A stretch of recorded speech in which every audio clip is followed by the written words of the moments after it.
안녕하세요. 원피스 도서관 원도입니다. 오늘은 원피스 천화 분석 영상을 준비했습니다. 일단 먼저 드릴 말씀은 제가 기대가 너무 컸던 것 같습니다. 풍성한 내용이긴 했으나 저의 기대에는 살짝 못 미친 것 같습니다. 여러분들은 어떻게 생각하셨나요? 기대했던 뒤의 의지에 대한 내용이나 새로운 빌런 또는 아군 세력의 참전은 없었지만 그래도 상당히 구성이 알차고 재미있는 건 사실이니까요. 자, 그럼 시작하겠습니다. 끝까지 시청해주시면 키 크고 잘생겨진 뿌뿌 먼저 총사대까지 루피를 옥상으로 올리기 위해서 총력전을 벌이고 있습니다. 그 다음 장면에서 다소 충격적인 장면이 나옵니다. 킹과 퀸이 마르코와 교전을 벌입니다.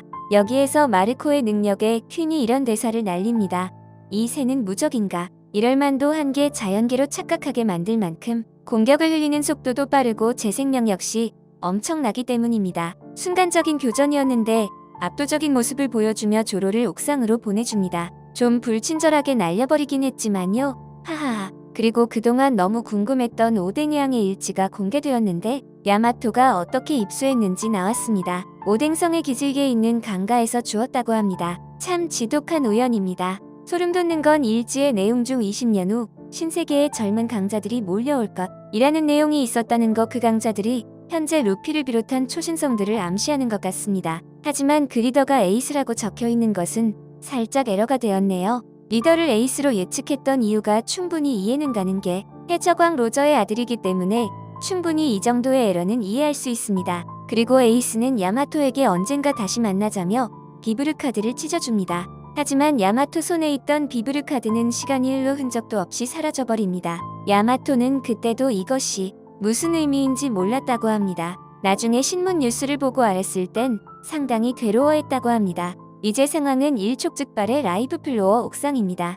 신세계의 최강자들 루피, 조로, 키드, 킬러 로우가 저물어가고 있는 대외적 상황. 카이도 빅맘과 대치하고 있습니다. 키드는 정말 캐릭터가 확실합니다. 이 와중에도 자신감과 패기가 넘치는 모습을 보여줍니다. 키드는 분명 카이도의 강력함을 알고 있을 텐데요. 분명 준비한 무언가가 있다고 보입니다. 그리고 옥상까지 올라오면서 고철을 어마어마하게 모아오기도 했습니다. 카이도와 빅맘은 루피를 보고 과거를 떠올립니다. 카이도는 루피는 자신에게 자기가 해적왕이 되겠다고 했던 말을 아직도 잊지 못하고 있습니다. 그만큼 카이도가 해적왕이 되고 싶어하는 말이 그냥 하는 말이 아닌 거라는 걸 계속 각인시켜줍니다. 빅맘 역시 과거 자신의 성을 파괴하고 도망친 것에 대해서 화가 나 있습니다. 여기에서 루피의 리더로서 자격을 볼 수 있는 장면이 이 괴물 같은 두 명 앞에서 피를 흘리고 쓰러져 있는 키네몬에게 먼저 다가가 늦었다며 미안하다고 합니다. 솔직히 여기에서 눈물 나올 뻔했습니다.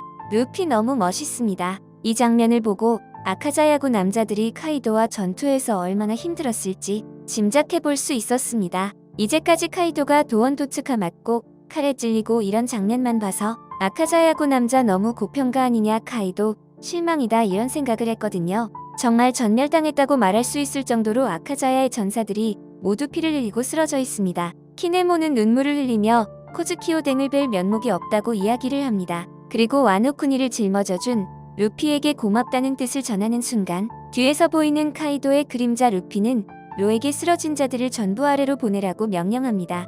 그리고 마치 카이도의 공격을 알고라도 있었던 것처럼 하늘로 튀어오릅니다. 그리고 장렬하는 레드록 거구의 카이도는 쓰러집니다. 이 광경은 상당히 충격적이었으며 빅맘 역시 경악을 금치 못하는 모습입니다. 그리고 장렬하는 루피의 대사, 난 해적왕이 될 사나이다. 여기까지가 천화의 내용입니다. 여러분, 루피 너무 멋있습니다. 이글이글 열매를 먹지도 않았는데 화염 속성의 공격까지 구사하는 루피가 너무 멋집니다. 기어3의 무장색을 팔에 둘어야 가능한 기술로 보입니다. 그렇지 않으면 루피가 고무라 불에 녹거든요. 그리고 조금 더 시간이 지나야 알겠지만 레드록이라는 기술에 류가 입혀있을 가능성이 매우 높다는 의견이 상당합니다. 원피스 1001화에서 데미지를 입은 카이도의 반응이 평소와 다르다면 확실해질 것 같습니다. 그래도 아직까지 기존의 네임밸류로 본다면 이 초신성들의 이름과 빅맘 카이도의 이름값의 밸런스는 솔직히 맞춰지지 않습니다. 기존에 밝혀졌던 내용들만 가지고 생각해본다면 루피와 조로가 아니면 카이도에게 데미지다운 데미지를 줄 수 있다고 보이지 않습니다. 이 싸움이 세대교체의 상징성이 매우 강하기 때문에 그냥 전투력이 정말 강하다는 이유로 옥상에 있는 루피의 진영에 아무나 추가하기에 명분이 부족합니다. 그래서 옥상에는 신세계를 상징하는 전사들이 참여할 가능성이 높습니다. 그리고 이번 원피스 천화의 내용을 보고 해외 커뮤니티에서 가장 많이 나오는 말들 중 하나 백수의 적단 대간판 중 가장 강력하다고 폼 잡고 있던 2명의 대간판이 마르코 1명에 당황하는 모습에 상당한 실망감을 감추지 못하고 있습니다. 심지어 퀸은 마르코의 능력에 당황하는 모습까지 보이며 난감하게 만들었습니다. 킹 역시 몸에 불이 붙은 모습을 보여주면서 아무 대응조차 못했습니다. 물론 이들이 조로를 옥상으로 가는 걸 막지 못했습니다. 그렇지만 저는 원피스 1001화에서 마르코와 전투를 펼칠 것으로 보입니다. 2대1의 전투가 상당히 확률이 높을 겁니다. 저는 마르코가 사출간 중 1대1로는 절대 안 밀린다고 오히려 우위라고 보는 사람이지만 대간판 2명과 전투는 무리라고 생각합니다. 이 전투가 나름 중요하다고 보는 게 여기에서 마르코가 혹시라도 패배하게 된다면 대간판 2명이 옥상으로 합류할 가능성이 생기게 되며 위에 있는 루피 일행 5명에게 너무 큰 짐으로 작용하게 됩니다. 그리고 우리가 전투 요원 쪽에서 입고 있던 강자가 있죠. 바로 카이도의 딸 야마토입니다. 야마토는 모모노스케를 지켜야 할 임무가 있지만 야마토가 카이도와 전투를 펼칠 가능성 역시 상당하다고 보입니다. 야마토는 과거부터 카이도를 치겠다는 의지를 보였으며 밀짚 모자의 적단과 토비로포의 매칭까지 잡힌 상태에서 야마토의 포지션이 붕 뜨게 됩니다. 카이도를 누구보다도 잘 알고 있을 야마토이기에 옥상에서 루피 일행들과 함께 전투를 펼친다면 어마어마한 힘이 될 겁니다. 하지만 저는 이런 생각도 해봅니다. 우리가 지금 원피스 천화의 감동에 취해서 루피와 카이도의 다음 상황에 너무 기대를 하고 있지만 갑자기 원피스 1001화에서 토비로포들과 밀짚 모자 일행들의 전투가 메인으로 보여질 가능성 역시 상당하다는 겁니다. 과거 오다를 생각하면 충분히 가능성이 있는 거 다들 아실 겁니다. 토비로포와 전투에서 가장 궁금한 건 여러분들과 같은 마음으로 상디가 가장 궁금합니다. 블랙 마리아와 대진이 잡혀있죠. 저는 상디가 블랙 마리아를 최대한 빨리 처치하고 루피가 있는 옥상으로 합류할 것으로 생각합니다.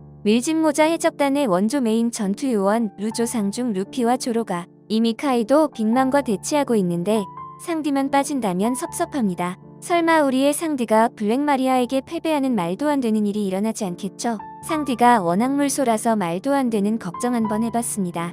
근데 만약에 패배하면 내게노. 그리고 오다의 인터뷰를 보고 빨강머리가 움직인다는 이야기가 있어서 저 역시 이번 원피스 천화에서 샹크스가 등장할 것이라는 기대감을 가지고 있었는데 이건 솔직히 실망했습니다. 이 의견도 상당히 많아서 추가해보았습니다. 여러분 어찌어찌 대망의 원피스 천화까지 내용이 공개가 되었는데 다들 어떠신가요? 부족한 영상 항상 시청해주셔서 너무 감사합니다. 제가 준비한 영상은 여기까지입니다. 재미있게 보셨거나 재미없게 보셨거나 보다가 살짝 졸았거나 보다가 빡치셨다면 구독, 좋아요 부탁드립니다. 감사합니다.